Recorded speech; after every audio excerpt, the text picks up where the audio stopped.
It has been a minute since I've been here. I went over the critique of, like, Alex does a great job of he films these, and I try to be way too happy on stage. Like, I like comedians that are upbeat, you know, have a lot of energy, and I'm just not that person at all. I'm the kind of guy that, like, if you were to ask me, oh, what's your ideal day? It's not. It's just, I don't have an ideal day. I'm in bed 130% of the time, and I'd really rather stay there. So the 90s was a weird time for television. We grew up there, most of us, I'm assuming. You're all younger than me for the most part. And we had cartoons like Rocko's Modern Life, which is about a marsupial that worked at a sex line. Yes. Or Biker Mice from Mars, which was about aforementioned mice from Mars. But the one I want to bring up right now is the Magic School Bus. The Magic School Bus was a fucked up school system. You had a teacher with no permission slips at all that was just like, today we're gonna go to space. And the kids at that time were like, yeah, we're gonna go to space, woo! But if I was a student at that time, it's just like, space seems so far away. And 16 times the speed of sound just doesn't seem like it's gonna be a good idea in my body. And then you've got the aftermath. Like, they didn't go into how Miss Frizzle's class was like in the future. You know, they invaded Ralphie's body. An entire school class invaded Ralphie's body. And at some point, he's gonna have to therapy and talk about that.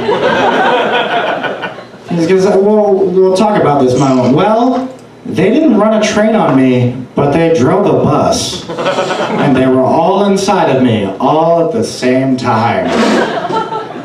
And I don't know how I feel about that. I wrote this joke back in November, but I haven't been here since then. It has been a while, so I'm gonna tell this joke like it was November. So think back to yesteryear of 2018. There was a vote recently. I don't know which way you voted, and I really don't care. Democrats, Republicans, they all suck. I mean, I'm an independent, I don't really care. But I was thinking, what kind of person would I be if I had the power to make laws? First law, no shave November, mandatory. For both men and women.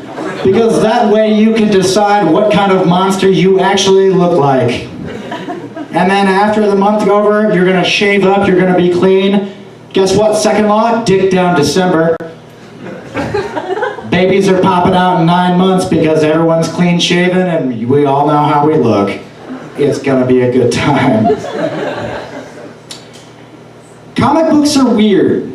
I was a philosophy major in school, so we learned about like, actions have consequences, and you get into quantum theory and stuff, and like, even the smallest grain of skin or smallest flap of butterfly wings can, create this hurricane. And I like that, because like, somewhere out there in the multitude of universes, I'm crushing it at comedy right now. Just absolutely slaying. And sadly enough, that's not this universe, but I'm okay, because someday I'm gonna make that this one. Speaking of pop culture, I host a trivia show, so I get to look up all these random dumb facts. So I know a lot about nothing. Like, I know a lot of things that don't matter, but I have these weird fantasies that they do matter. So there's this one, it's not really a fantasy, it's just a thought, but that I'll be walking down an alleyway, just kind of minding my own business, and someone will grab me and pull me into an alley, and they'll point a gun in my face, and they'll be like, how many times have Batman's parents died on stage or on screen, or I'll kill you? And I'll be like, 27. And they're like, oh my God, you actually know that? Look at all these bodies that I've piled up over here. You get to pick one thing off every person, and then you get to walk away. Congratulations. That's counting animated series, by the way, not just live action. I just want you to know that, because I have to be 100% correct on that. My day job is that I work at a liquor store, and I work in the most antiquated liquor store ever. And by that I mean, we sell porn magazines. Which is weird, because the internet exists. So anytime a customer that's gonna buy porn walks in, I know the look. It's a guy, he's in his mid, 50s plus, he's probably 70. He walks in like this, and he'll go through the 3 aisles we have. And he'll be like, oh no, I don't want that. Those chips have been expired for 5 years, I don't need that. Oh look, porn. I'll just browse for a minute. And I had a moment with this customer, I knew he was gonna buy porn. I knew it was gonna happen. And he did exactly that. He walks through the aisles. He's like, no, don't need that. Oh, a beer pong set? No, not my taste. And he stood and he browsed at porn for like way too long. Because we didn't have the thing that he was looking for, because of course we didn't. And so he walks up to me and he goes, yeah, do you have this certain magazine? And I told him that hasn't existed since the 1980s. So he had a follow-up question. And he goes, completely unprompted, and you should never say this to a stranger. He says, well, do you know where the local porn shop is? And my thought was, why don't you Google it? But instead what I said was, why don't I Google it for you? 1507 LaPorte Road, by the way. Never gonna forget that date. And the reason I remember this instance particularly is because this gentleman had a sweatshirt on, and it said, Kirkwood Community College alumni, ... We're everywhere. So the next time I see a Kirkwood alum, I'm gonna be like, 1507 LaPorte Road, man. I got you, I know what you're looking for. I'm going to end with this last one. Let's see.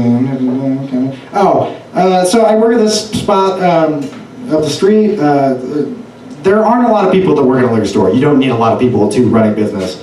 But we recently hired, it's my boss's kid.